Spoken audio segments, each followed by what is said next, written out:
send this to the homie. As he said to send it to him. You know, and that's all you really got. It's a network that you build. You know, you gotta build your network in order to build up your net worth. Because without that, well, shit.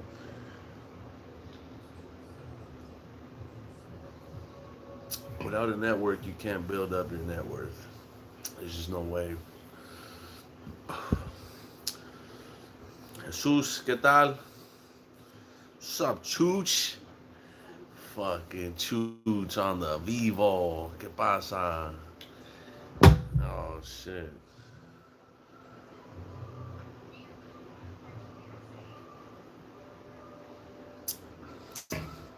Yeah, network will build up your net worth. Like Chucho, he works at the shop, and I told that fool about my YouTube, and homies on here, check it out.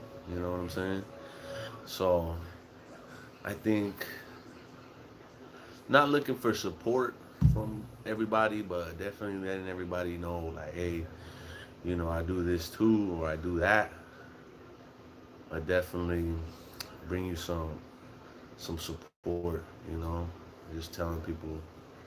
I mean, if they're your friends, they're your real friends. They're gonna support you regardless, and even strangers. Some strangers are gonna support what you do. It just is what it is. You don't always gotta rely on people. But definitely having a strong network of people, people around you, definitely build up your net worth. Because I mean, just running into the right people, they could put you on to the right stuff, or turn you on to something that you didn't know you were good at, and potentially you can make a lot of money doing it, or I mean, whatever it may be. There's a lot of different stuff out there that you can learn from different people. Where did I get the scar on my forehead from? What's up, Ryder? We appreciate you coming in. Uh, I don't know. My mom said when I was 3 years old, I tried to jump out a window, and I didn't make it out the window. I guess I only made it to the ledge. So that's what the scar's from. And I still got up from that and walked to the room where she was at. And I was like, yo, I busted my shit. Now I was probably, she said I was like 3. My mom was working out. What up, Snipes? What's cracking, homie? Hey, nice Starlight. Hey, we appreciate that. Merry Christmas and Happy New Year. Hey, Merry Christmas, Happy New Year. We're ready for Christmas. We didn't get a huge tree this year. As you can see, it's smaller than the window. But fuck it. It's not about the size of the tree. It's not even about how many gifts at the end of the day. It's all about, spending time with your loved ones. Don't be all bummed out if you don't get a ton of gifts. The people that you're closest to, the people that you grew up with, the people you felt the most love from, like that's what it's about. It's about being around them. You know, don't look at the next man's gift, the next person's gift, and be like, oh, why did they get that? Why didn't I? It's not even about that stuff. It's like you just, you just appreciate your family during this time of the holidays. A lot of people get all depressed because they don't have money and stuff like that. It's not about that. At the end of the day, everybody's hole is the same. The hole that they're gonna put you in is the same size as everybody else's. Bill Gates ain't gonna get a fucking 20-foot hole. Just like they ain't pharaohs no more. They ain't building these big ass things to put people in no more. Everybody's hole is the same size. So it's not about the stuff. Yeah, find the love in the ones you love. Yes, sir. Rest in peace. Rest in peace to my mom. She passed away young. Lost her several years ago, but it's definitely the biggest loss in my life, and it taught me so much. And ever since then, you just gotta appreciate everybody around you.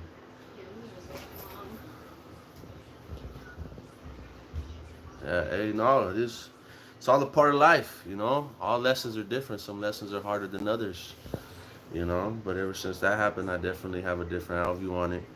It's like I changed a lot of things. I could have kept pushing with the homies that I was pushing with then, you know. But it's not really what I was into, you know. I have homies that are doing 10 years, homies that ain't here no more, you know. So it's definitely gave me a different outlook on how I want to move and what I want to do with my life. You know, I definitely choose to make legit money all day. You know, I've been around the plays that are they're sketchy. There's good money involved. There's always been good money involved in the sketchy plays, but when the reward doesn't outweigh the risk, it ain't it ain't really it's not popping. You know, you're gonna do something crazy for a couple $100s. You might need the money that bad, but I mean, if you really do need the money that bad, I understand. People get pushed into a corner and they do what they got to do at the end of the day. But like, how much is too much? You get me? Are you gonna go do some sketchy ass shit just to get your loved ones gifts when it's not even about that? Like, it's not really about how many gifts you can give them. They much rather have you there with them the next 10, 15 years celebrating with them over fucking a $200 gift that you can give them that day, you know, because you went to go do some crazy shit. You know, you might get away with it for a couple days, a couple months, but at the end of the day, that shit catches up. It always catches up somehow or another. You know, I'm blessed myself to be here, to be where I'm at. You know, because I've been in those positions. I've done some of the stuff. It's not stuff that I'm proud of, and it doesn't make me feel gangster. Like I got a friend. I had a homie who loved to brag about that shit. He loved to brag about everything he did and how much stuff he got away with. And it's just who he was. It was in his nature, and there was no changing that. And he was always had to be the tough guy. Hey, Rabbit. Yeah, you know, we don't gotta get into the details. You know, if you know, you know, and that's how we live our life. But he had to be Mr. Tough Guy everywhere we went, all the time. He had to be the toughest cat in the room, and he would get tried, but he would prove himself. You know, but at the end of the day, homie ended up doing shit. Now he's doing life. The first time he did 5 years, disappeared for 5 years. I didn't even know where he was at. I was like, what? When I seen him at I seen this fool at a motherfucking what's it called? It's like a bowling pizza place. Gotta look forward, stay on top, get out your head. Yeah, the bigger picture, exactly. Cause he had it all. I mean, he had a house, he had his brand new truck, he had his family, his 3 kids, and all that. But he always had to be the tough guy in the room. He always had to be the gangster. He loved that image. He would brag about it, you know. And like I'm telling you, I've done the same. I've been with that fool in the same positions as him, right next to him, you know. I'm not going out bragging about it. I'm not going out talking about it. It just wasn't me. But this fool, at the end of the day, I was doing life. He's doing life. You know, he's got 3 kids that he's never gonna see again. You know, and that's because that's who he wanted to be. And his dad, believe it or not, was a correctional officer. His dad worked with people who were in jail. His dad would work in the fucking prisons. Like, his dad would do that stuff. His dad got hurt in there one time just because they ganged up on him during a fucking a riot. Like, he knew about jail. He knows about jail. He's been knowing about jail his whole life. We were teenagers when I found out this was dad was a fucking correctional officer. We were smoking out that fool's pad. We were smoking out my sister's bong. I bought her a bong and I took that shit. I took that shit to the smoke sesh. And this fool's dad pulls up, suited and booted. I thought it was the sheriff's department. Homie, I thought we were getting busted. I was like, oh, what the fuck? Because I hear this fool screaming inside because he went to go get us some orange juice. And his dad comes out. He's like, who the fuck are you? He grabs me by the shirt. I'm like, oh, shit. I'm fucking Jerry. Who are you? Right? He's like, I'm Frankie's dad. And I'm like, oh, shit. Why are you dressed like that? He's like, I'm a correctionals officer. Homie, what's up? Like, what the fuck are you doing in my house, smoking in my house? I'm like, hey, this fool said it was cool. Like, I didn't know, right? This fool grabs my sister bong and just throws that shit and breaks it. I was like, fuck, I just gave her that shit. I'm like, huh, what am I supposed to tell her now? But and then this fool gets kicked out. But at the end of the day, this fool had been around that his whole life. He knew stories about jail. He would tell me these humble stories. The humble beginnings, how and why he loved to do what he did, which is make money. That's why me and him got along so well. Like I can get along with people who love to make money. Especially if that's all they want to do is get money. I fuck with that 100%. So this fool, he would love to get money. So that's why we would get along so well. And he would tell me like that he grew up with almost nothing, right? He grew up with not a lot of stuff. He had to recycle to get money, sometimes just to buy himself stuff, like just recycling like cans and shit, right? He would talk about how his grandpa would take him to the beach to do it. And he had a lot of love for his grandpa. Like when his grandpa passed away, I remember he would take us out there sometimes. He would take me hostage. I'd just be riding with this one. But like, we're gonna go pull up to see my grandpa's grave. And I'm like, oh fuck, if you would have told me that, I wouldn't have came, fool. But yeah, he had a lot of love for his grandpa and shit. But he had humble beginnings. And he knew about jail and how some people are going to spend their life in there because his dad was the CO. But it just that shit never registered to him. It never registered in his head. Like, I'm telling you, I see this fool after fucking a gang of time, and he was surprised to see me. And this is somebody who tried me before. Like, I let him borrow some money, and fucking he thought he wasn't gonna pay me. And I'm the kind of person, if you tell me I'll let you borrow some money, but I need you to give me a date. When are you gonna pay me? I don't care how. When are you gonna pay me? I'm gonna go see you that day. That same day you say January 3rd of 2026, I'm gonna show up.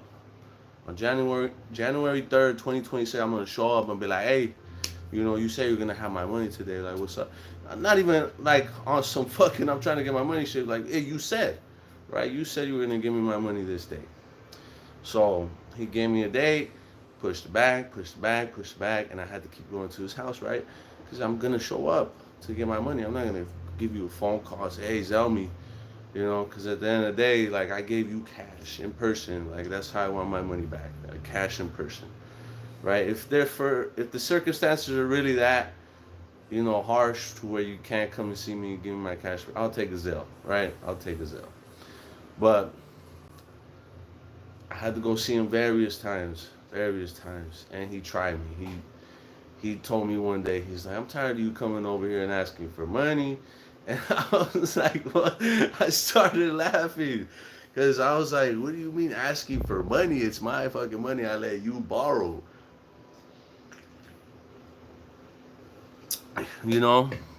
And I think money does ruin relationships, but only with scumbag people who really don't plan on paying you back.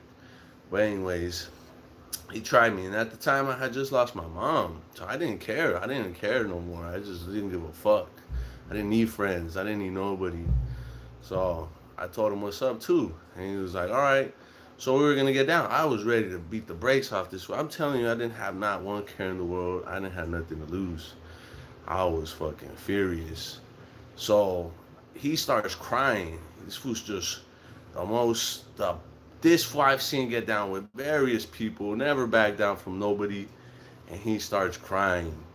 And I'm like, what the fuck? Like, what are you doing? Why are you crying? And he's like, cause you're one of my best friends. I never, I don't have to fight you, da da da. Like I fought with everybody already, my dad, blah blah blah blah blah, right? All this shit, and I'm like, fool, you're the one that's tripping. You're the one that's fucking tripping. Like, I just want my money that I let you borrow that you said you were gonna pay me back on this day. Like, what the fuck? And it's been pushed back so many times. It's like, yeah, I keep coming back because you haven't fucking paid me, dog. So he's like, whatever, whatever. Like, I'm gonna pay you. I'll give you half. This who comes out with almost half, and I'm like, what the fuck is this? Like, you said half, and you come out with almost half. He's like, I'm gonna get you the rest. I'm gonna get you the rest. All right, whatever. At this point, I got some money. Now I'm like, all right, cool.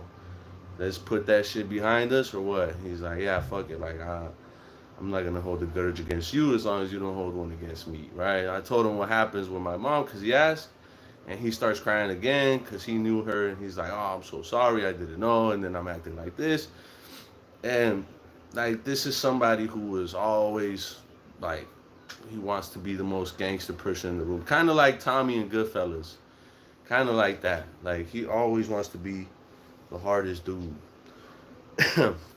So I see this fool after a long time at fucking, what's that shit called? I don't even remember the name of it.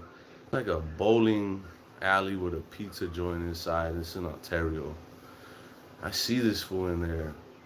I'm at a family party, and then this fool just, like, I seen him too in the mirror. As soon as I walked in the restroom, I seen him in the mirror, but I didn't know what I thought I saw or who I thought I saw. But he did a double take too, and he looked again, and he says my name, and I was like, oh shit, like, what's up, dog? And then he's like, oh, what the fuck? And then he just starts bragging about what he's done in the last couple of years in jail. He's like, oh, I got this tattoo. I fucking stabbed somebody. He's like, I got this other fucking tattoo. I fucking stabbed this. Like, I did this, I did that. And it's like, yeah, dog, like, I mean, that's like kind of cool, dog, but like, what the fuck? Like, I get it. You had to go do what you got to do in there, but now he's like bragging about it, right? Talking about it. I just didn't understand like how you're gonna brag about some stuff like that. I just don't know, right? I don't know if this fool was smoked out or, I mean, at the time, like at that very moment, he didn't look smoked out. He didn't look tweaked, nothing like that. Looked normal. Didn't even smell like alcohol. So I was just like, well, like, what the fuck? Like, I mean, I get it. You had to do your shit in there, but like, you're out here now, right? What are you doing out here now? Like, what? You're out here. What are we doing to move forward? He's like, oh fuck. Well, I just got this job. I just did this. I just did that. All right, cool. Feed man, like, cracking. Like, let's get back to that. And hit me up. All right, cool. If I kid you not, like, like a whole last month later, this fool's on in a video on Twitter or X already, I think it was. The homie sent it to me, right? He's like, look who I seen in a video. I'm like, who? This fool sends me the video. This fool's running from the cops, like dipping with a dirty strap. Like they catch this fool. They catch this fool like running through some apartments and shit. It was a funny ass video. That shit was about 3 minutes long. And they catch this fool, right? They like tackle him down to the ground. They search him. He's got a dirty strap. He's got like 3 magazines. He had just shot at somebody, like just all bad. Fool. A month before this, I had just seen this fool, and he said, I'm gonna do all this shit. And I'm telling you, it was just for him. He couldn't just not be a regular person. And I mean, he never faked shit though. He always acted like who he was, which was that. But at the end of the day, it was self-destructive. Like I told him, you ain't gonna get nowhere like that. It ain't gonna last long. There's only 2 places for people like you, homie, and that's in a grave or in a cell. Oh.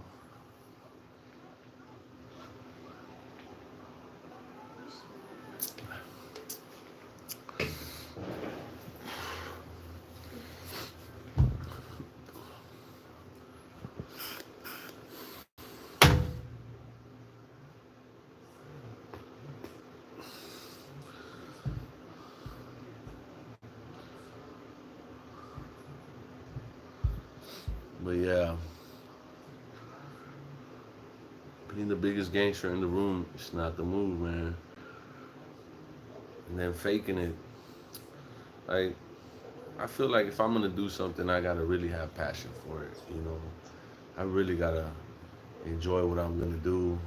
If not, then I just really don't care for stuff like that. Like the homies trying to push me on to like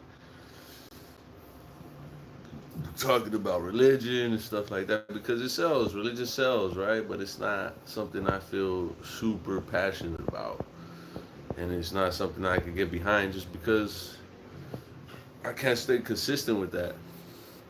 I cannot stay consistent with that at all, you know. So I can't push no religious stuff because it's just not what I'm really about. You know, what I'm about is making money, 100%.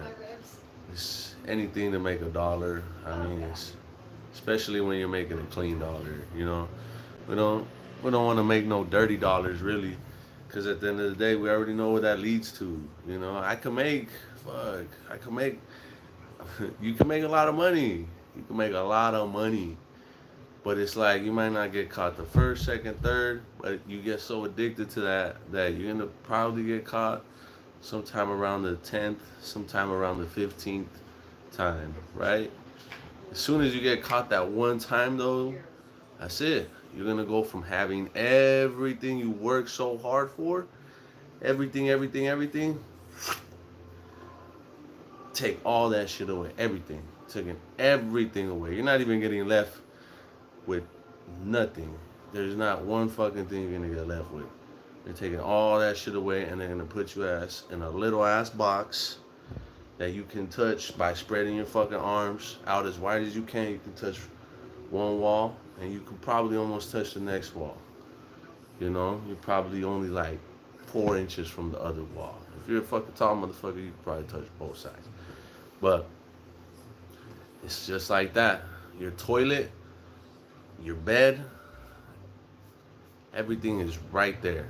You're and you got to share this place with 40 other guys, you know, and one of those fools can wake up one day in a bitchy ass mood and fucking try you, you know.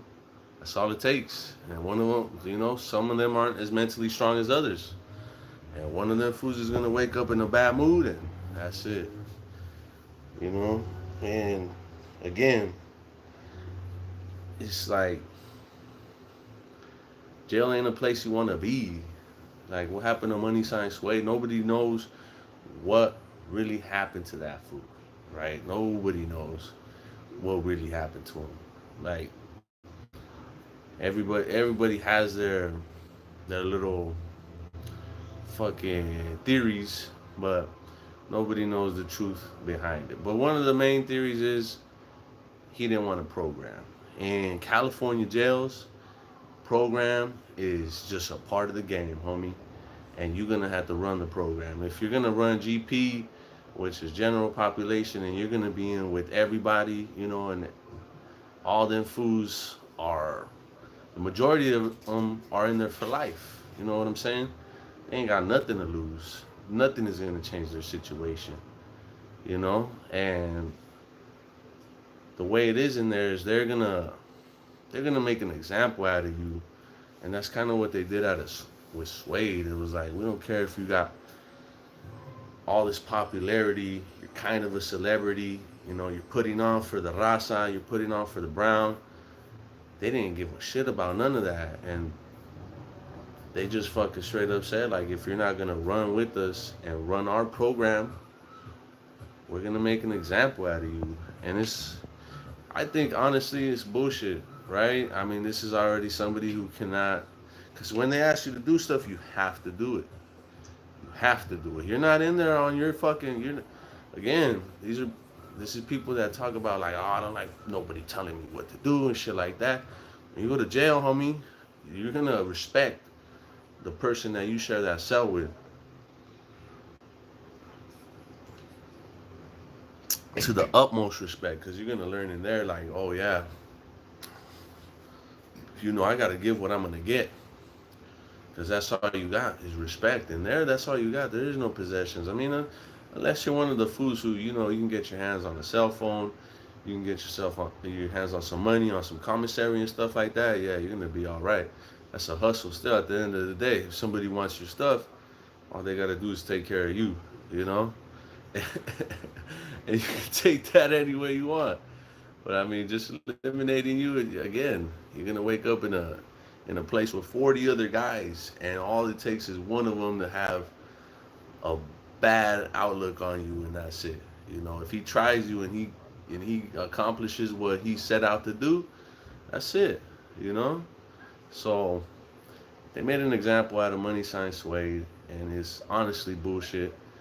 I think because he was putting off our people. You know, Mexican rap is it's always been there, but it hasn't been as big as you know the Mayates and their rap. Like it just hasn't been that big. But at the end of the day, they've always tried, and there's some good fucking artists out there, some good Mexican rappers. But now it's just like we're stuck with Lefty Gunplay, which I mean it's cool and all, but at the end of the day, you know, Money Sign Sway, he wasn't about that life. He wasn't, because if he was 100%, he'd be running with what the program was, right? So he was kind of faking the funk, and you know, and that's kind of what happens. You know, he wanted to seem like such a gangster and everything, which he might have been. You know, he might have done the fucking shit that he was rapping about. He might have done a lot of it. But at the end of the day, that's who they wanted to see in jail too. You know, hey, fool, you say you're down, this, and that. We need you to do this, and that, right? Obviously, if you're gonna get extorted too, they're gonna try to extort you anywhere you go. If you're out there like that, right? If you're out there like that, shit, you might get got. Like the cops out here, these fools extort all the time. But fuck it, we pay them. We pay the price sometimes. It is what it is.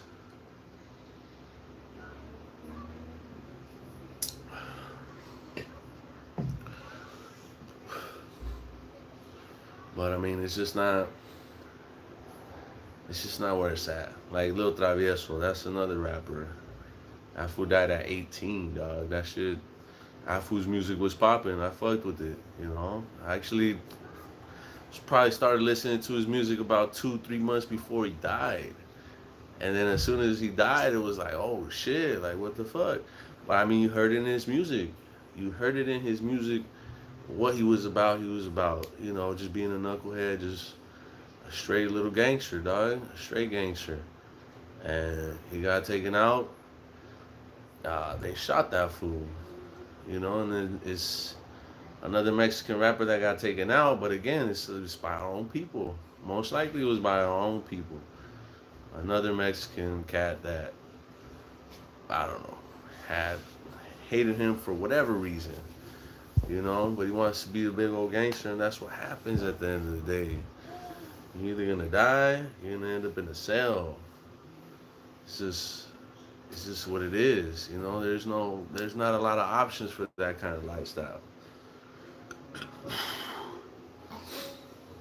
And a lot of people want to fake the funk, you know. You ain't got to do all that. You don't got to fake the funk. You just got to be real, you know, about what you're about. Sometimes you go through loops. Sometimes you go through fucking trials and tribulations to find out, hey, you know what? I'm not really about this shit. Like I'm not really about this gangster shit. Like if this is what being gangster is about, I'm not really about that shit. You know.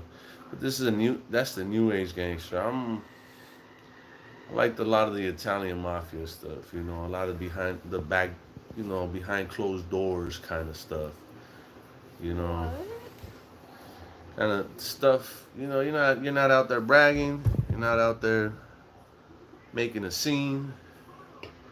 You you you mingle with high society, basically, and you make it seem like you're one of them, right? But behind closed doors, you know, it's where all the dirty stuff happens. Look at Chico.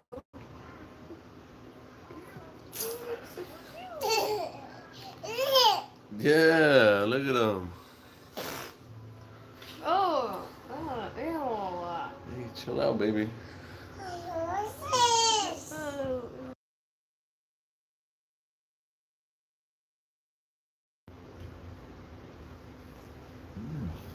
Look at him. Hey, but we already made some money this week off of eBay. Sold a pair of shoes. We've been at the Sobre Ruedas out here in TJ too, selling the stuff that we got on the pallet, selling some of the stuff that we got in the storage units. I mean, it definitely does help being out here because the money's still there, and you don't need all these permits. You don't need a bunch of permits to go and post up and start selling stuff at the Sobre Ruedas. You don't need a seller's permit. You don't really need to pay taxes.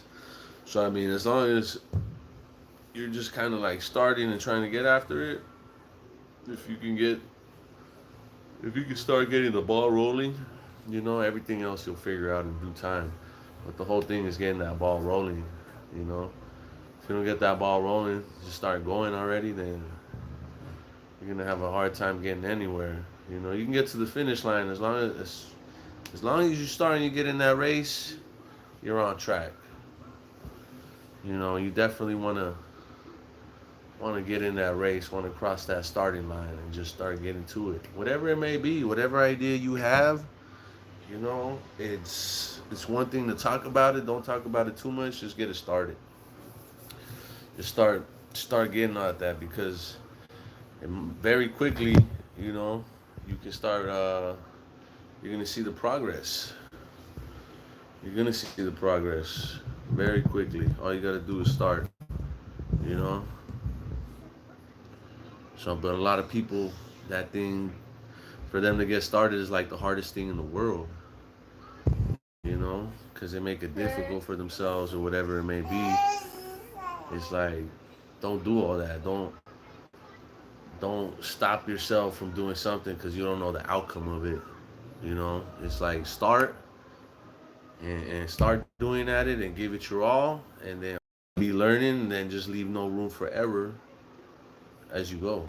You know, you already know what can go wrong. You already but you're not gonna know that from not starting. You're not gonna know what can go wrong unless you start doing it, and then you figure out, oh, okay, this can go wrong and that can go wrong, but I can fix that like this and like this. You start thinking of solutions. So it's like you gotta start. As soon as you start, again, this is when you're gonna start learning what works, what doesn't work, what you should do, what you shouldn't do. And by starting, that's how you're gonna get your results. And then consistency. After that is consistency. First you start, then you stay consistent with it. And as long as you're doing both, then what up, Stevie? That consistency is key. It'll keep you pushing, it'll keep you striving. And as long as you stay consistent, just got done working. Orale. Yes, my boy Stevie right there. Consistency is definitely a key. I mean, once you started, don't give up halfway. You might have some days that are better than others. Fuck, the other day at the Sobre Ruedas, I made like $5. And the day before that, ate on a Saturday. The day before that, I made like $150. So it was like, fuck. The next day I only made $5, and it was like, oh shit, I spent the same amount of time out there and everything. Actually, maybe a little bit more time, and I made a lot less money. But you got to do it. Not every day is gonna be the same. You got to be out there consistently, and all that. And I went out there the other day. I was out there the day I made $150. Somebody came to my post and they asked me how much would I sell everything for, and some people will do that. They will buy your whole stand if you give them a good enough price, and if it makes sense for you, sell it. Sell everything in one go. That way you don't got to pick up everything and haul it back home and organize it at home or whatever it may be. If you're already in the profit margin, take it. My homie did that today. My homie did that today. He he literally showed up to the Sobre Rueda 296. Let's get to the 300. Let's go. Hey, appreciate my boy Stevie 100%. You know, we're trying to get to that 300, and then after that, we're gonna do 5. Fuck it. But this fool showed up to the Sobre Rueda, and I kid you not, we didn't even finish pulling this fool's stuff out the car before he made his first sale, right? And then literally not too much longer after he went to go park his car, he got back, and then 2 minutes later, he got an offer on everything that he brought, and he was in the profit, so he said, "Fuck it, you know, I'll take that." The guy made him an offer, and it made sense. Hold on, baby. The movie, you're skipping it. There you go. More volume. So he showed up. He made all this money, and then he was like, "You know what? I'm done for the day. I'm gonna dip out." We're like, "All right, fuck it. You know, catch you later." And then he's like, "Oh, well, I wanted to go do this whole business idea," and I started thinking like, "Ah, fuck, I'm helping this fool start his business ideas and shit like that." But that's who I am as a person. I want to see people get money. I want to get money. You know what I'm saying? So when somebody hits me with an idea, I'm like, you know what? If you're willing to invest in your idea and put the money, I'll put a little bit of time and help you out where I can, because I really want to see this idea work too. Like if this idea works out, it's like, oh, okay, cool. Like now let's partner up. Let's, you know, now I'm like, okay, I seen it myself. What's up, baby? Now I see it for myself too. It's like, let's do it 100%, you know? Let's put more into it, and hopefully we get the same results. And it keeps going. But for some people, just getting started is hard, you know? What's up, baby? What's up, baby? Your movie's playing, baby. I think she wants mom. Uh-huh. Your movie's, huh? Ow. Your mom's over there. All right. What are you gonna do? You gonna walk over there? Either she wants to be with mom or she wants to be on the stream. I think she wants to be in the stream, but you can't, man. The stream's not for babies. Get over there. Oh. Watch your feet. Go. It's already time to go to sleep, baby. I'll give you 10 more minutes. What are you doing? Just getting started is definitely something that's hard for some people.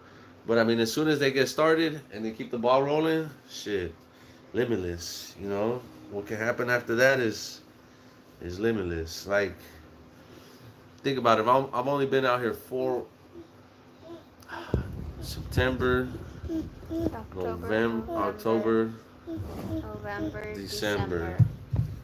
But really, we got it here like in the middle of September. Come on, go over there. September 7th. Yeah, kind of like in the middle of September. So I'm gonna say I've been out here 3 months, and I've already got so much of this shit figured out. You know.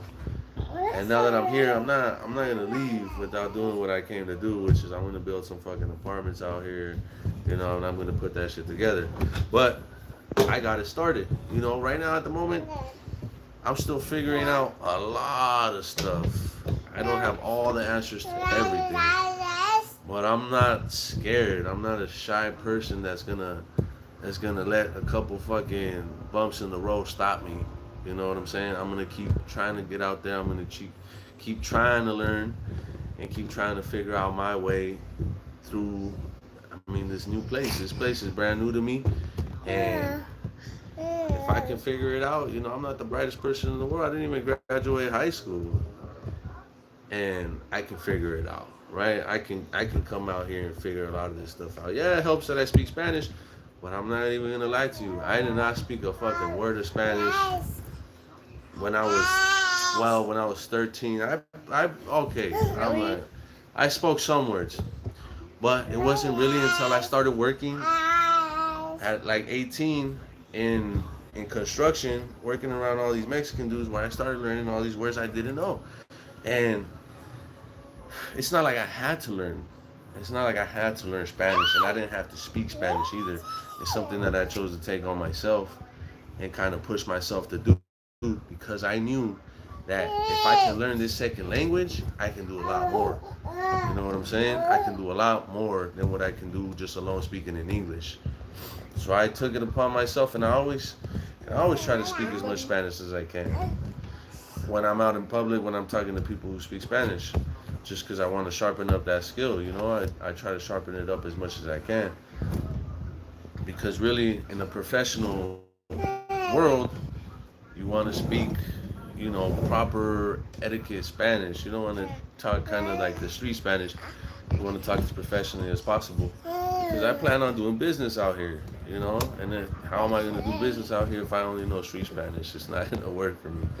So I definitely try to learn as much of it on my own, but it's because I'm a self-starter, and I've always been consistent with it. I've always tried. I've never shied away from saying words that I've heard, in Spanish or things like that. Like I try to push myself to learn Japanese now because I really want to go to Japan, but that's a whole different story. That's something that's.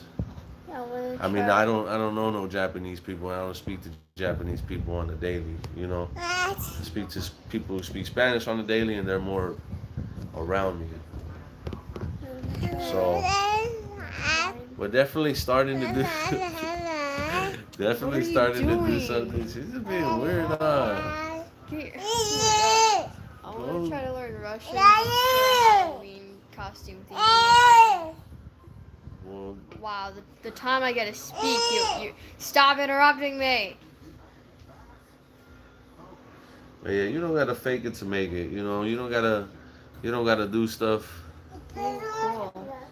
I mostly learned Spanish living here in TJ. Yeah, you're gonna learn a lot because you're around people, who speak it on a daily basis, and I definitely think that helps. Even me, that's helped me out a lot. And just hearing words that I never heard before, but having them kind of put something up. And it's funny because the street Spanglish, it's a real thing, and it's so fucking real. The Spanglish out here is like checo is not a word. They have checo, right? Ahorita chequeo. Chequeo is not a word. But they fucking use it everywhere. They say ahorita chequeo, ahorita chequeo. So I'm gonna check, right? But that's not the proper word for that. And it makes me laugh because it doesn't matter where you go, that's the word they use. Because it just became a word. But if you say that like in other parts of Mexico where you're deeper down there, they don't really know it like that, because TJ is, or by the border, is definitely a different kind of Mexico. The by the border Mexico is a little bit different than that real deep South Mexico. It's definitely evolved into being. Remember my Haitian girl to learn. Gonna learn how to speak Creole, but yeah, they speak Spanglish out here. They have words that are mixed in with Spanish and English, and it is what it is out here in TJ. It is different. It's not like deep South Mexico where they speak very proper etiquette Spanish. Lots here in TJ. Yeah, a lot of them ended up out here in San Diego too, in Lemon Grove. There's a lot of Haitian people out there, and Lemon Grove actually is wild, bro. I've been to Home Depot in San Bernardino. I've been to Home Depot in LA. I've been to Home Depot in a lot of different places, and I ain't never seen nothing but Hispanics out there. I can't say they're all Mexican, because some of them might be Guatemalan, some of them might be Salvadoran, some of them might be Venezuelan, but they're always Hispanic, always brown people that look the same, right? Grove, Home Depot out here in San Diego, Haitians in there with them fools. Like, what? I was tripped out. I was like, whoa. I was like, them are some dark Mexican. Those are some dark Hispanics right there. They're all Haitians though. I don't know about how their work is or none of that, but they're out there. They're grinding. It's crazy. A lot of them Haitians, they came out here. Mama, you can't play with those. There's a break. Yeah, them Haitians came out here though, and they're deep. But I mean, it's another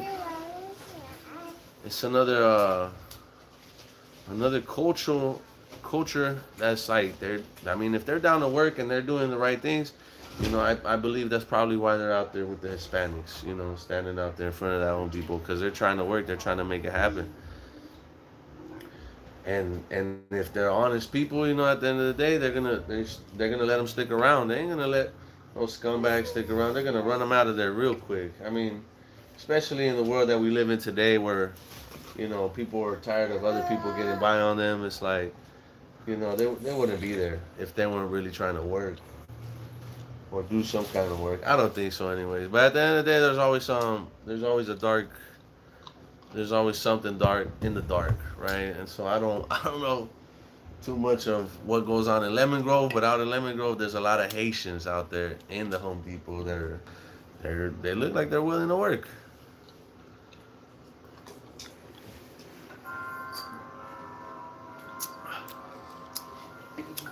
Right, very little of them did dirt.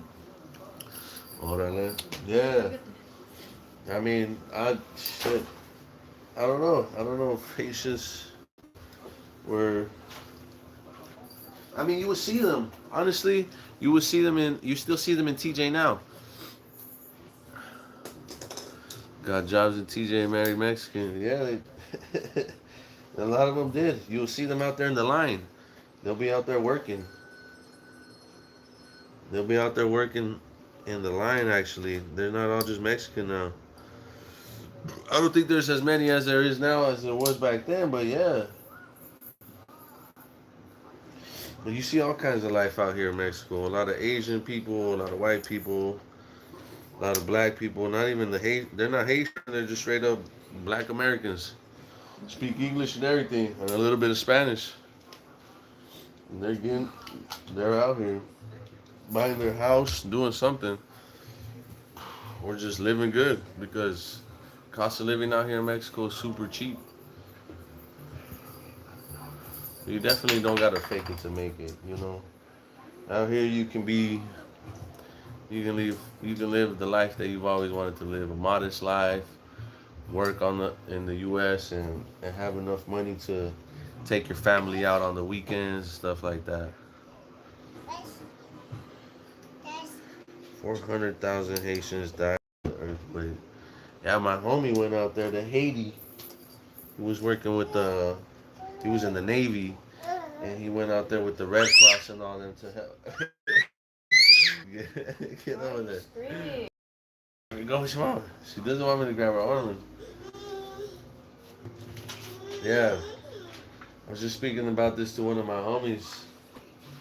Is one of our other homies went out to Haiti when that happened, and he got some PTSD off of it. He has nightmares sometimes about some of the stuff he saw, and it's a very hard truth, you know. It's a very hard truth of what happened out there, but I mean, it's like one day, you're at the grocery store or you're on your way home in traffic or shit. They were just living a normal life, and just tragedy struck. It was a very big natural disaster, and he seen some stuff that definitely, shook him up a little bit. And the other homie was like, "Oh, if I didn't have my kid, I'll go and help people in a natural disaster." And I'm like, "That's cool. That's cool and all. Hey, I appreciate that, player. That's cool and all, but like at the end of the day, you got to think about what you're gonna see, because it might mess you up. You know, it's hard to see some of that stuff. Like he saw, like he went to go clean up at a grocery store. Well, it was a grocery store when it was standing, but normal people in there. Some lady carrying her baby, like they're digging all these people out from underneath these big old rocks and dust and stuff, and it's like you could kind of see what was going on in their last moments. They're holding on to their loved ones, and it's just he was messed up from it, so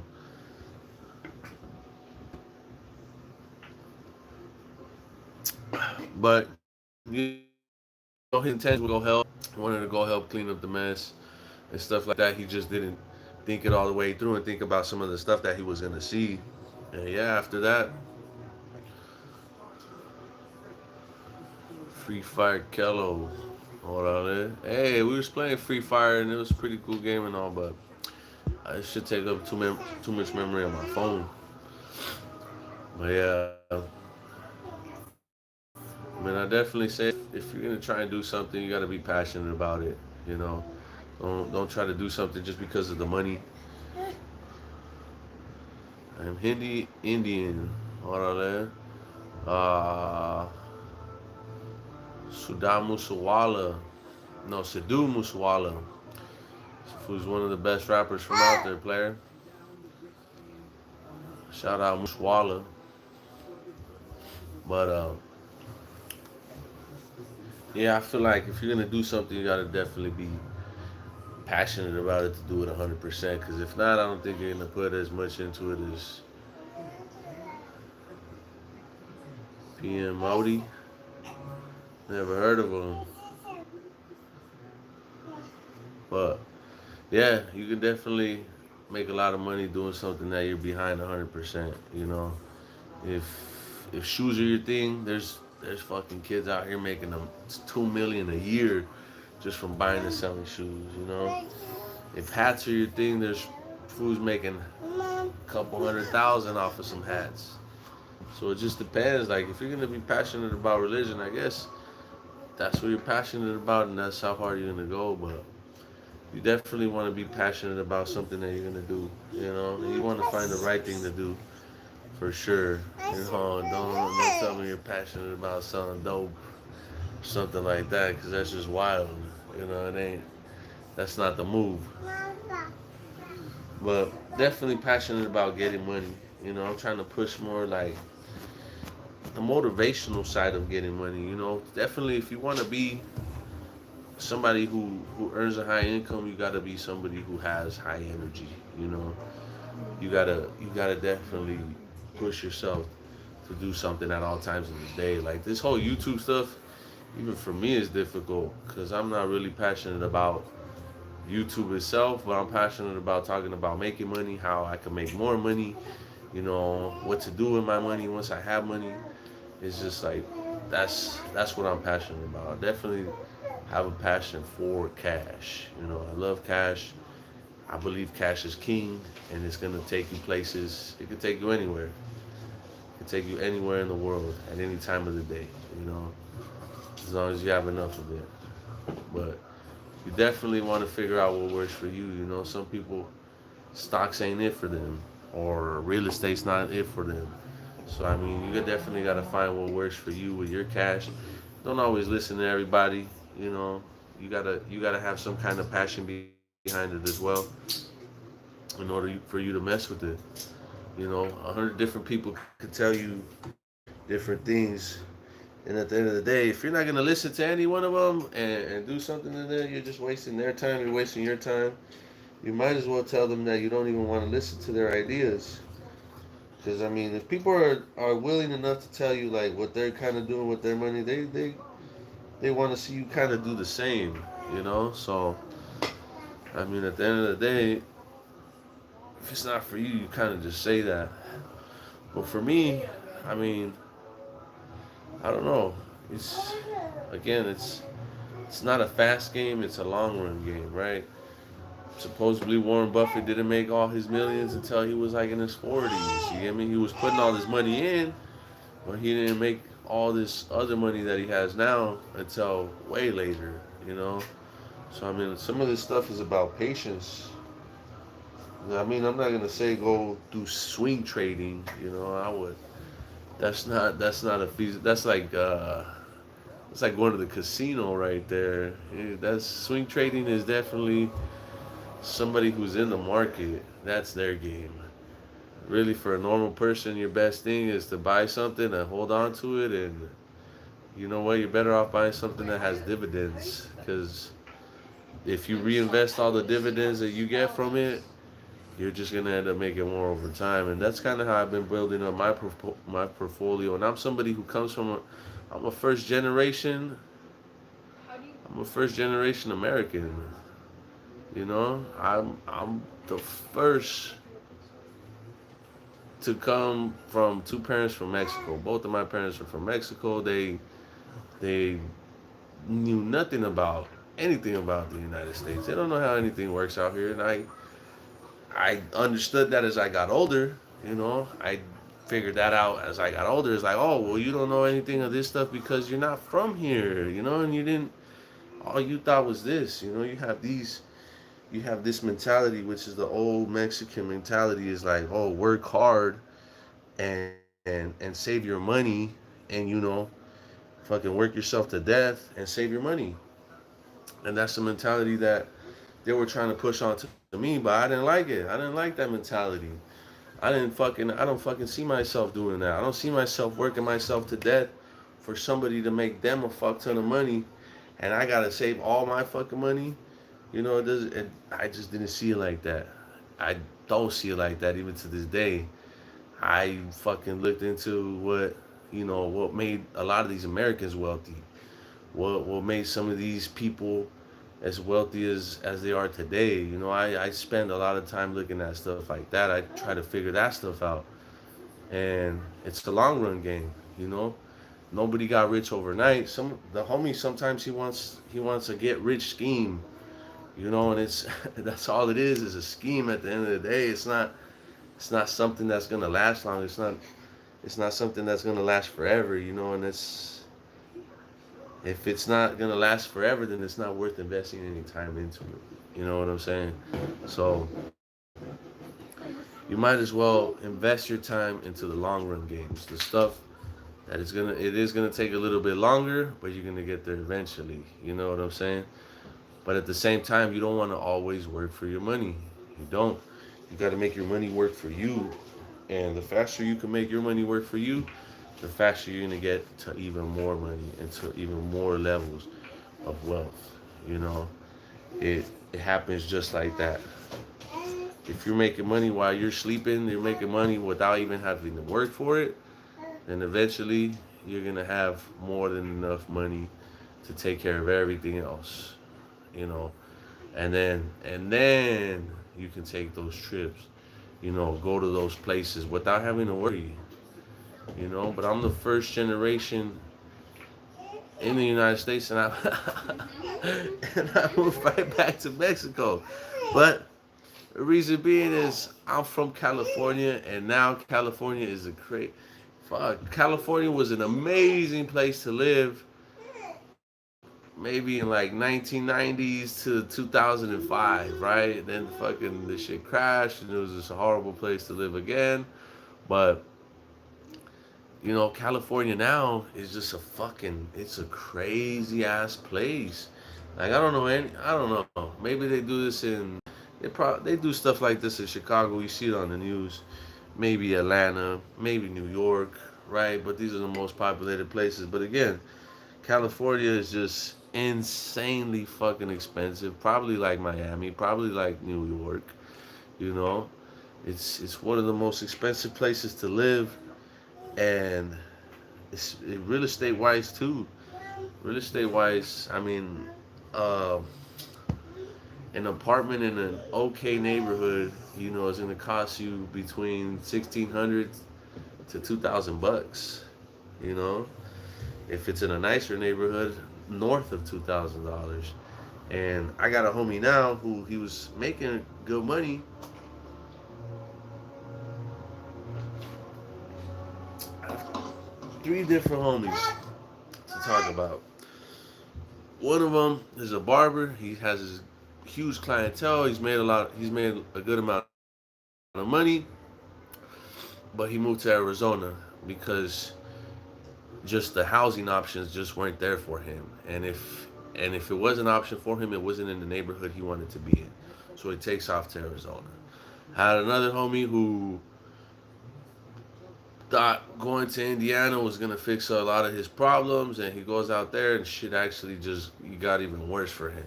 Oh, dang. So it was kind of like, oh well, the grass isn't always greener on the other side. But he stuck it out. We're tough people. The homies are mostly just like me, and these fools you know, you ain't gonna give the homies ain't gonna come back. You know, even though shit went south and it's not cracking like how he thought it was gonna be, he can quit and come back. And that's something I was talking to his pops about. I was like, oh, that fool fucked up by going out there. Now he has nobody.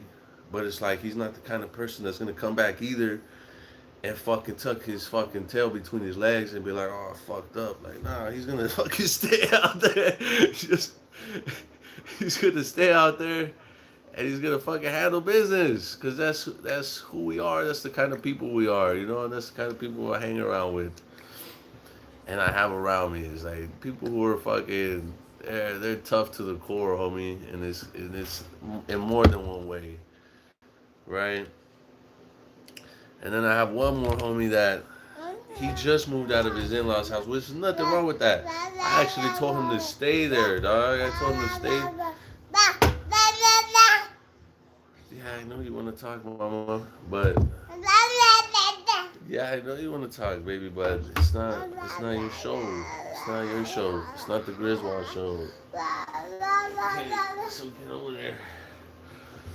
But the other homie, he moved out of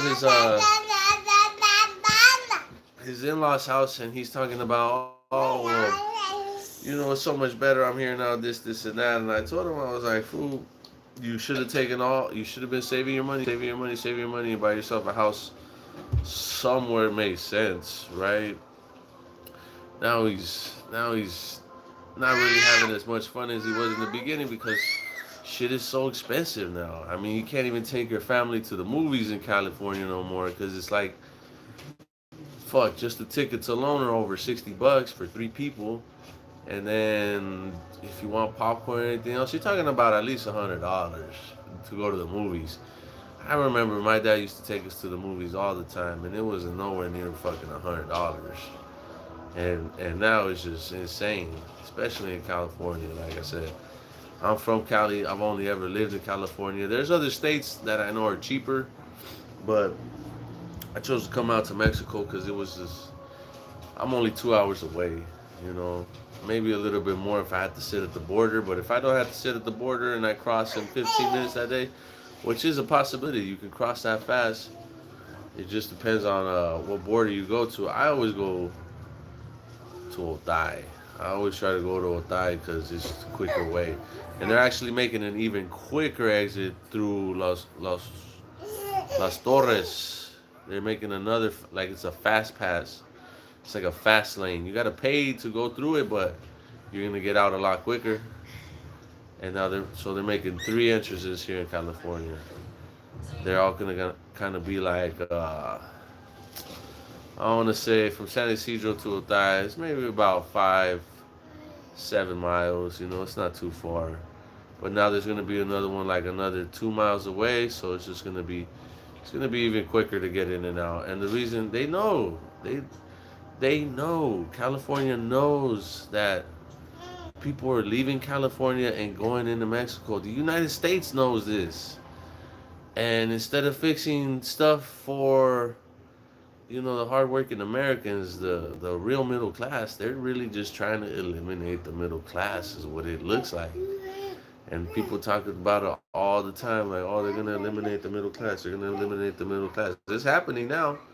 It's happening.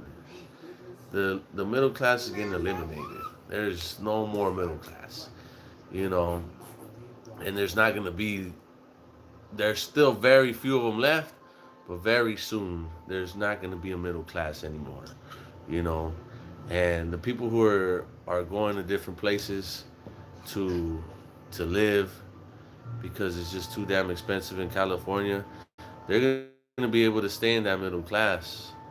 But I mean, shit, who knows how long they're going to be able to stay in that middle class out there for, you know? But I mean, there's a huge exodus in California. People are just leaving because it's too expensive. And it doesn't, shit, there's people who fucking hustle all day long. They go to fucking work, they hustle after work, and they're still only getting by. And then you got a stank ass dog like this fool right here, who just takes naps and makes no money, and he's living his best life. Excuse me, are you talking You know? about my son?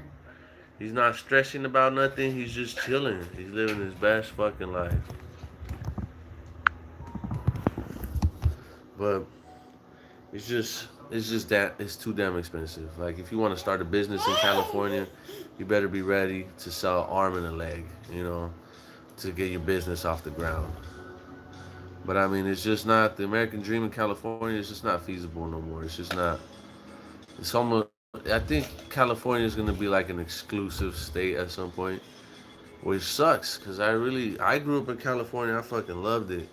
I'm from San Bernardino, but I've been blessed enough to be able to, see every city, just about every city in California. Not every city. I haven't really gone to the north, but everything in South California, I've been there. And I love California. I love it there, but it's just too damn expensive now. It doesn't make sense. Like in San Bernardino, where I'm from, I can get a burrito, fire ass burrito, for about $8. I was in San Diego the other day. I'm not gonna lie, I called about 5 different places just to see if I can find a burrito for 10 or under. Everything came out to over $12. Everything. It was 12 and some change, 13, 14. Everything was more expensive than $10. And I'm just like, fuck, a fucking burrito, which is fucking meat, beans, rice, and a tortilla. And maybe some salsa, maybe some guacamole, maybe some onions and cilantro, but fuck, over 10 fucking dollars for these 4 ingredients, really? Like, I'm just like, fucking shit. San Diego is just too damn expensive. And I didn't really know how expensive San Diego was, but I mean, it makes sense because it looks just like LA. It looks just like Los Angeles. And Los Angeles, you cannot get a fucking hot dog on the corner for less than $5 now. They're like $7, and it's kind of like fucking shit. Everything is that expensive nowadays, you know. But I mean, the American dream is diminishing. If you're not, you can't just work. You gotta invest. You gotta work. You gotta have a side hustle. You gotta have a business. You gotta have multiple streams of income. You know, very multiple streams of income in order to make it in California now, because it's just too fucking expensive. And if one thing stops where you people are living, there's fucking data that shows that people are just one paycheck away from going homeless. And you see it all the time. I mean, you see people living in fucking storage units in California. It is wild. I've seen some shit. I have seen some shit. People are fucking living in storage units in California because it's that fucking expensive. And they don't want to leave, or I don't know what it is. Or they don't think they can make it anywhere else but California, or whatever it may be.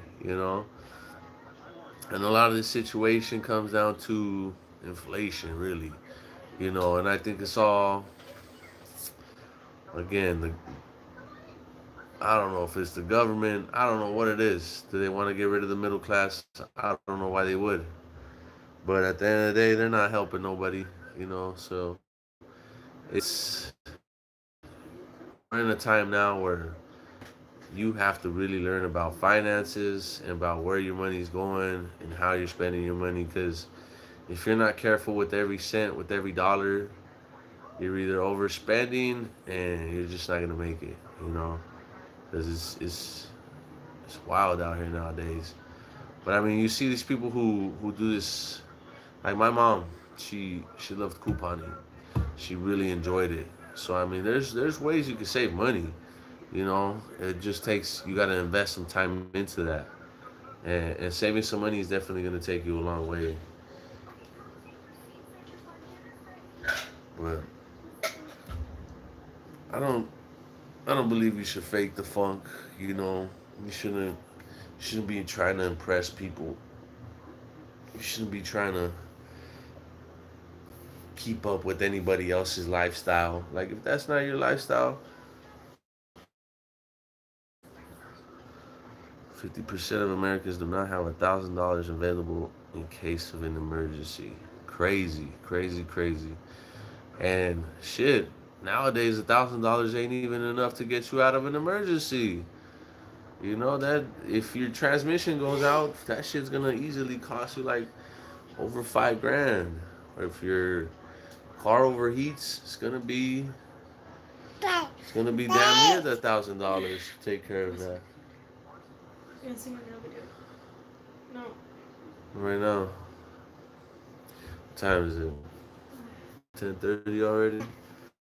Shit, I might have to call it quits already. But I mean, I would definitely not try to fake the funk. That's why I'm in Mexico. That's why. Yeah, I mean, I came out here too. I didn't come out here with a plan. I didn't wait. You know, I had the idea run through my head a couple of times in the past. I started coming out here when I was 18 years old to help my uncle. Like he would always hit me up. He'd be like, "Hey, bring this car. You know, go meet up with this person, buy this car for me, and bring it over here." Or, "Hey, go meet up this person at this warehouse and buy these pants or buy these shoes or whatever, and throw them in your car and just bring them over." And that's a lot of it's a lot of how I learned about it out here, right? And at some point I was like, "Hey, you know what? It's not that bad out there, you know." It's kind of like back home, but they got a little bit less rules. And so now it's like I got a homie who lives out here, and he's doing great. You know, he's got a house. He's been able to buy his car. He's been able to do well for himself, right? And that was convincing to me because I was like, man, if somebody like him can get, and it's not even like he's I mean, back in the day he was a little bit different. He wasn't as motivated, but now he's more motivated than a motherfucker. Now he has a fire lit under his ass, and now he's up all the time thinking about how he can get it right.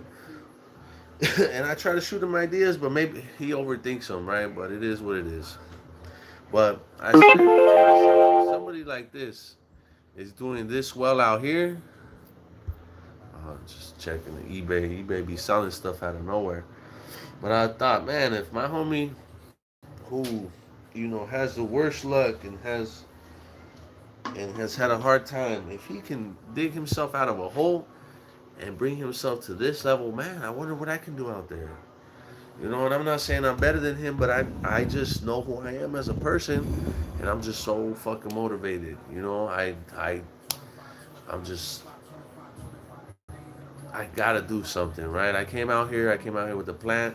Not really a whole plan. I didn't come out here with a whole blueprint. I didn't know step by step by step by step. No. I knew I had a job that I'm gonna make $800 a week at, and that's basically it. And I said, fuck it, I'm gonna go. I found an apartment for $850 a month. I'm only making $800 a week, so honestly, it was right where I needed to be at. But again, I'm coming with fucking American payments. I got a $500 car payment. I still gotta buy California car insurance. Like, that shit's expensive nowadays, homie.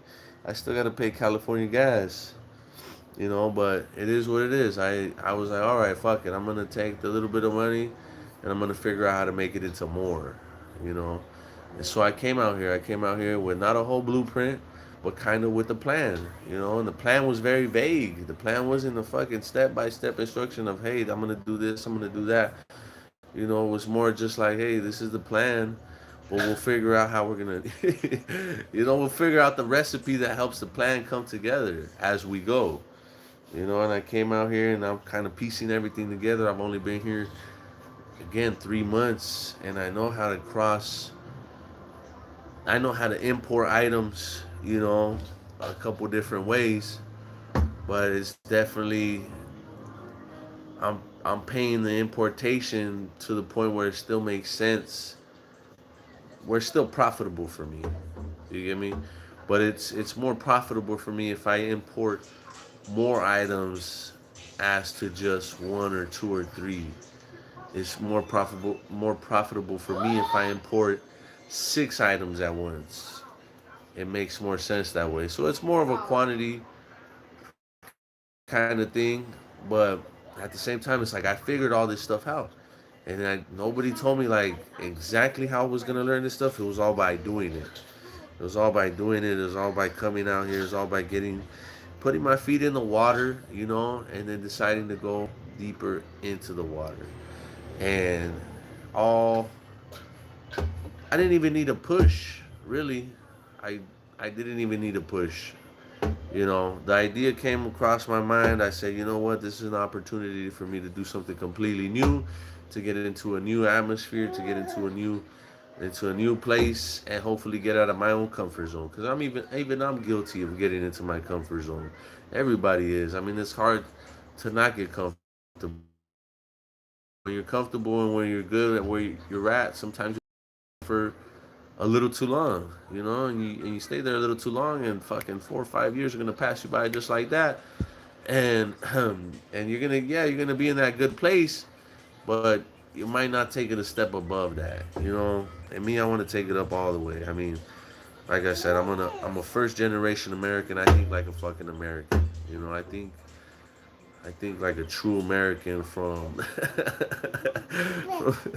the 1900s, I would say. Somebody who wants to make a business and reap in all this cash. Is like you wanna definitely invest in businesses and stuff like that. Like it's the American way. It's what's up, baby? Huh? Uh-huh. But I mean, yeah, I came back to Mexico because it's feasible. Pocho. Yeah, and it's funny because there's that diversity out here. Me and Stevie were just talking about it. It's like there's Mexicans out here who, even me, because I was born in America, but I still am Mexican because both of my parents are from Mexico. It's like they don't even want people like me out here. But it's the same. It's the same on both sides. But it's like it's stuff that I try not to pay attention to. At the end of the day, I can get my double nationality, and I can be a resident of Mexico. I can get all my paperwork in line, which is what I plan on doing, right? Because I need to have all that stuff in order for me to buy my property and stuff out here. So it's something that's gonna get done over time. But again, I didn't wait to get my papers to come out here. I didn't wait to do it all the right way, because sometimes it's just not feasible. Sometimes it's gonna take you longer to do everything the right way, or to do it by the book, or to do it by the blueprint. It just doesn't make sense. Like my mom, she passed away right before she got her citizenship. Or she had it, but she was already sick and couldn't go nowhere. So it was like fuck. She waited her whole life to be able to legally do something, and she didn't even get to do anything with it.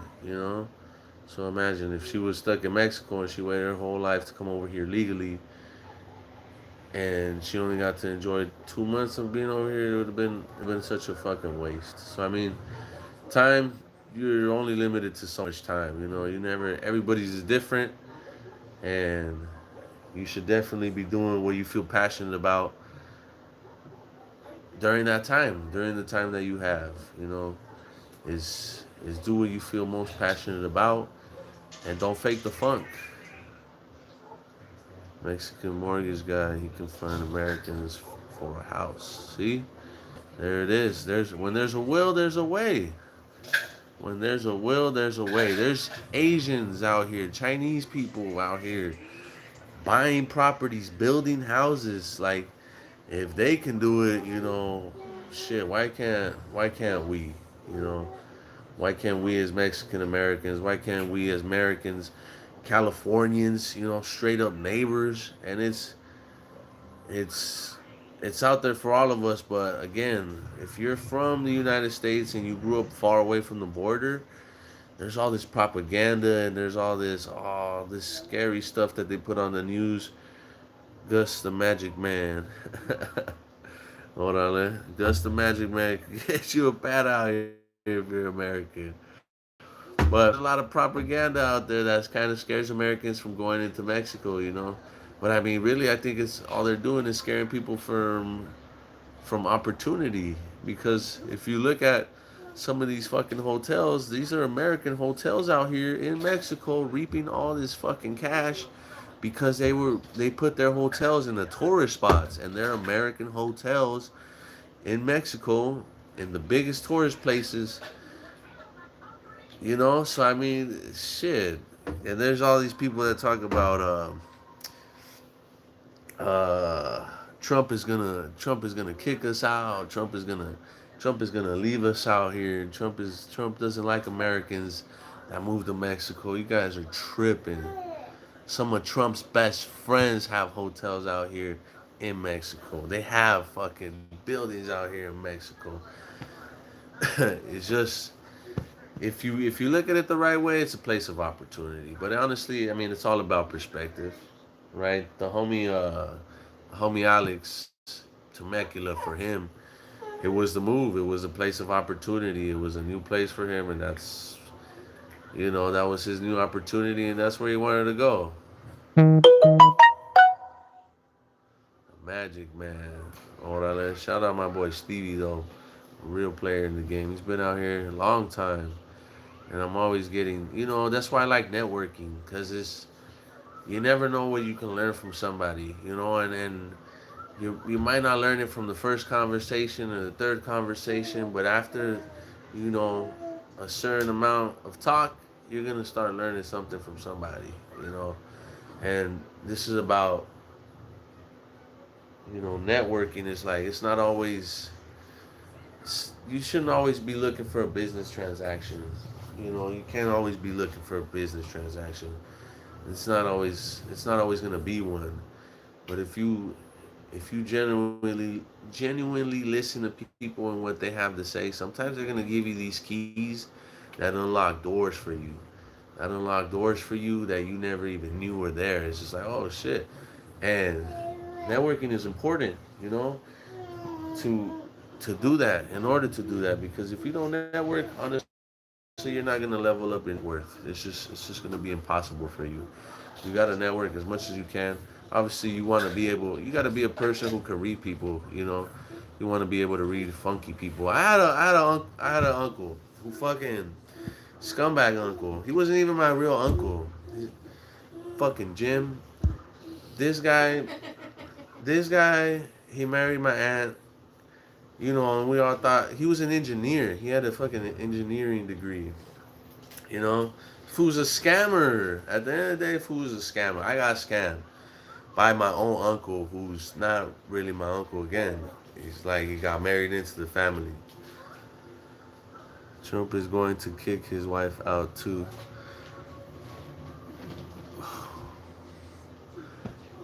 Who's?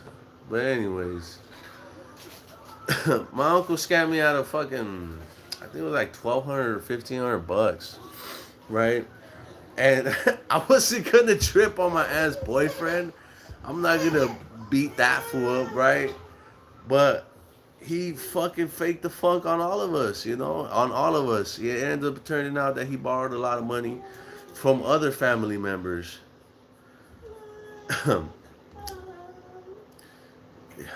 Yeah, the homie's wife is already over here, like.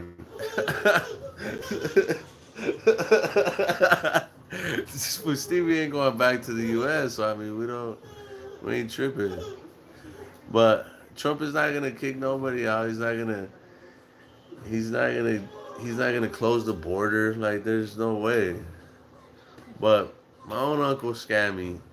He fucking he said he needed some money to fix his house or whatever, and that he was gonna pay me back. And again, I just wanted to know when he was gonna pay me back. He gave me a date, and then I talked to my dad not much later after that, and he asked me. He's like, "Hey, he asked me. He's like, "Hey, did this fool borrow some money from you?" And I was like, "Yeah, why?" He's like, "That bastard." He's like, "He borrowed money from your sister. He borrowed money from your cousin. He borrowed money from me." And I'm like, "Oh fuck! Like, I wish you guys would have told me sooner, Cause then I wouldn't let him borrow no fucking money, you know. But he wanted to fake the funk. He wanted to act like he was. He wanted to live a life that he could not afford himself, and it all blew up. It all came to the light, you know, after he lost everything though. But he did all this stuff, you know, kind of telling my aunt that he could take on it, and at the end of the day, he couldn't. And it's like he would use his whole engineer thing as like a.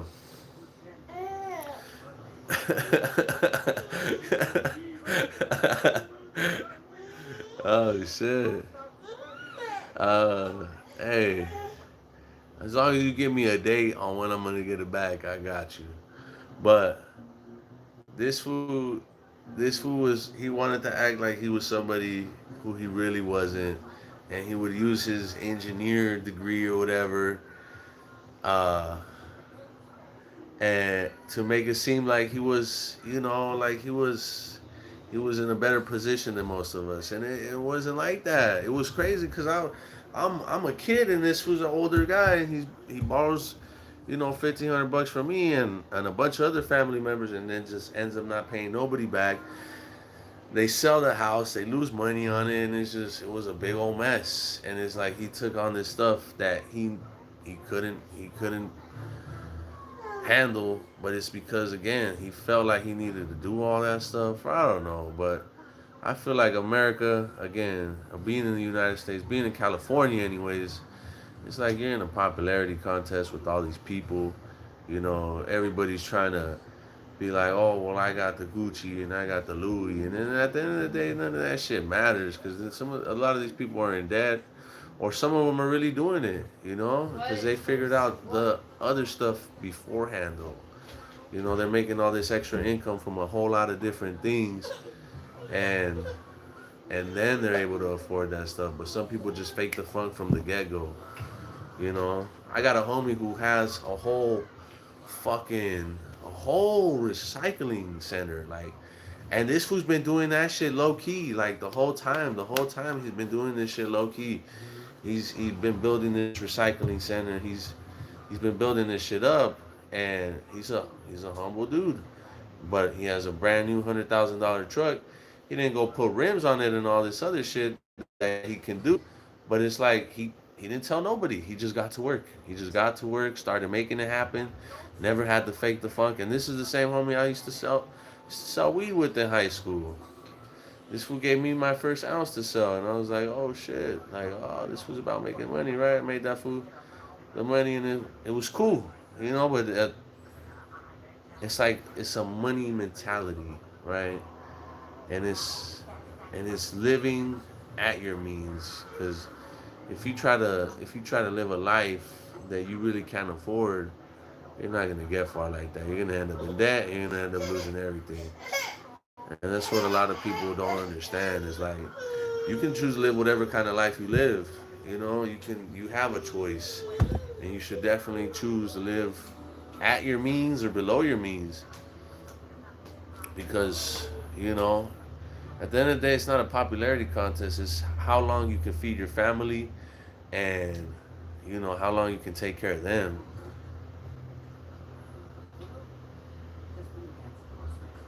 You know, because at the end of the day, you can have the nicest shit, and if you're just one paycheck away from going broke, fuck.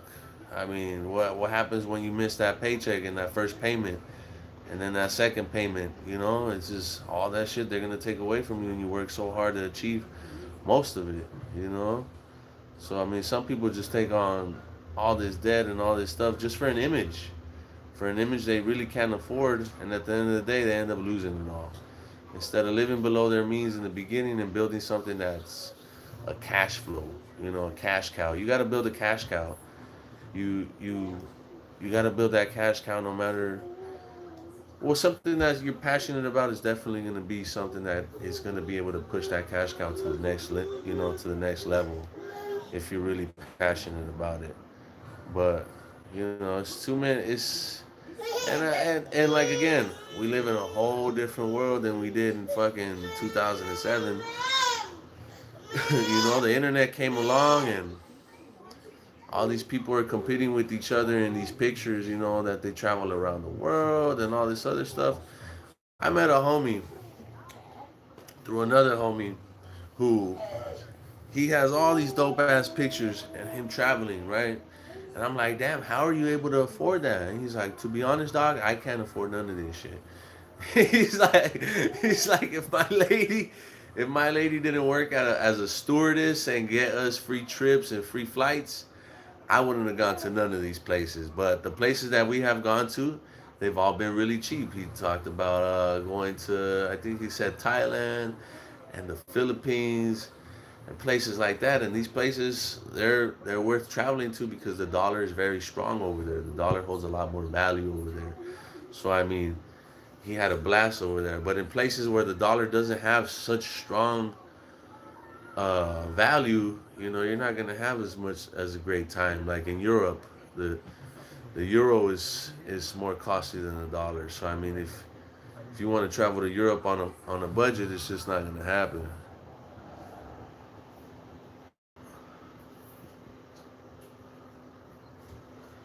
If you love what you do, you never work a day in your life, unfortunately.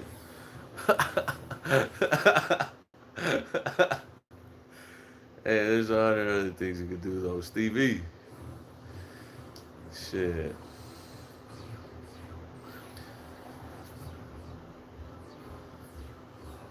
But it's definitely uh it's definitely a rat race, I feel like being in the US and growing up out there in California, people care about their image too much, about what they look like to other people, you know.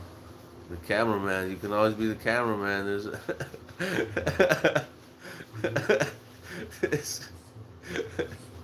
You can always be the cameraman, Stevie, or the cleanup guy, or the towel guy. Who knows, right? I don't know. But there's always something. If you're passionate about it, chase that dream and make it happen. But I definitely feel like people need to take a step back. A lot of people need to take a step back and just realize that this shit is only about taking care of your family and what really matters to you at the end of the day. There's a lot of people who don't have family and that don't have anything else to worry about. And they got, that's cool. That's cool for them, you know. That's great. But at the end of the day, some of those people want more too, you know. I got a I got a cousin Andretti, and this fool, I don't know. He got stuck one day. He just got stuck, and he stayed stuck for a long time. Like literally, I'll go check on Andretti, and I'll walk into his room, and he's just there staring at the wall, like at the ceiling, and I'm like, "Fuck! How many holes did you count today?" You know? And he's like, "Oh fuck!" He just laughs about it.